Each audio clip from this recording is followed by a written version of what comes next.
नमस्कार, आप देख रहे हैं द इंडिया न्यूज 24 और मैं हूं आपके साथ वैशाली। छतरपुर स्थित सिद्धपीठ बागेश्वर धाम में इन दिनों दिव्य धार्मिक आयोजन हो रहे हैं। बागेश्वर धाम पीठाधीश्वर पंडित धीरेन्द्र कृष्ण शास्त्री 9 दिनों तक मंदिर प्रांगण में कुटिया बनाकर साधना कर रहे हैं।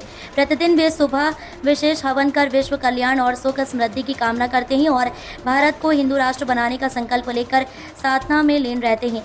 दोपहर में वे भक्तों को देवी माँ की महिमा का अमृत रस पान करा रहे हैं। कथा क्रम के चौथे दिन उन्होंने माता कुष्मांडा की कथा का विस्तार पूर्वक वर्णन किया। उन्होंने कहा कि कुष्मांडा माता प्रकाश की देवी हैं। इस जगत को प्रकाशित करने के लिए ही उन्होंने अवतार लिया था। ब्रह्मा जी ने जब सृष्टि की रचना की तब चारों ओर अंधकार छा गया।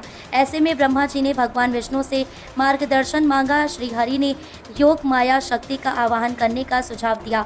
आवाहन से प्रकट हुई अष्टभुजा देवी कुष्मांडा, जिनके मुस्कुराते ही संपूर्ण ब्रह्मांड प्रकाशमय हो गया। बागेश्वर महाराज कथा के साथ साथ तपस्या में भी लीन हैं।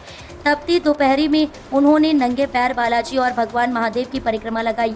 उनके इस संकल्प और साधना से भक्तों में गहरी श्रद्धा और ऊर्जा का संचार हो रहा है। इसी दौरान बागेश्वर धाम में एक महत्वपूर्ण बैठक भी हुई, जिसमें दिल्ली से वृंदावन तक होने वाली भव्य पद यात्रा की तैयारियों पर चर्चा की गई। लगभग 150 किलोमीटर की इस यात्रा में दिल्ली, हरियाणा और उत्तर प्रदेश का लंबा मार्ग शामिल होगा।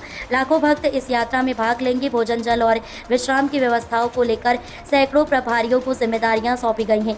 बागेश्वर महाराज का स्पष्ट संकल्प है कि इस यात्रा में कोई भी भक्त भंडारे से वंचित न रहे। बागेश्वर धाम में हो रही साधना, कथा और पदयात्रा की तैयारी न केवल धार्मिक आयोजन है, बल्कि ये समाज को एकजुट करने और अध्यात्म से जोड़ने का दिव्य संदेश भी है। अब तक के लिए इतना ही। वीडियो को लाइक और शेयर करें और चैनल को सब्सक्राइब करें।